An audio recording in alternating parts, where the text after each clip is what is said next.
नेहरू पार्कच्या जवळची असलेली ही खाऊ गल्ली आहे, ज्याच्यात हे शिंदे स्नॅक्स म्हणून आहे.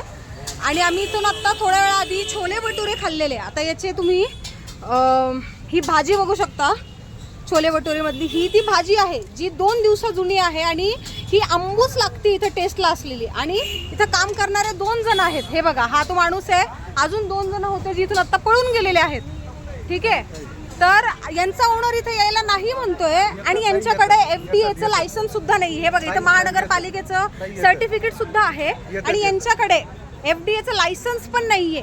आणि असे हे स्ट्रीट फूड आपण खाऊन म्हणजे नाही का आपली तब्येत खराब होणार आहे. या लोकांवर भरोसा ठेवून आपण 80-80, 100-100 रुपये घालून छोले भटुरे खायचे आहेत. आणि ही पूर्णच लेन आहे बघा, याच्यामध्ये ही पूर्ण खाऊ गल्ली आहे. माहीत नाही कोणाचं म्हणजे नाही का अन्न कसं आपल्याला खाऊ घालता येते. आणि यांचा ओनर अजूनही यायला इथं नाही म्हणतोय. तर आता याच्यावर चांगल्याच प्रकारे कारवाई तर झालीच पाहिजे आणि ती होणार सुद्धा. त्या गोष्टीची कंप्लेंटही जाणार. इथं महानगरपालिकेचं सर्टिफिकेट आहे पण यांच्याकडे FDAचं लायसन्स नाही आहे. हे शिंदे स्नॅक्स आहे नेहरू पार्क जवळवरील खाऊ गल्लीचं.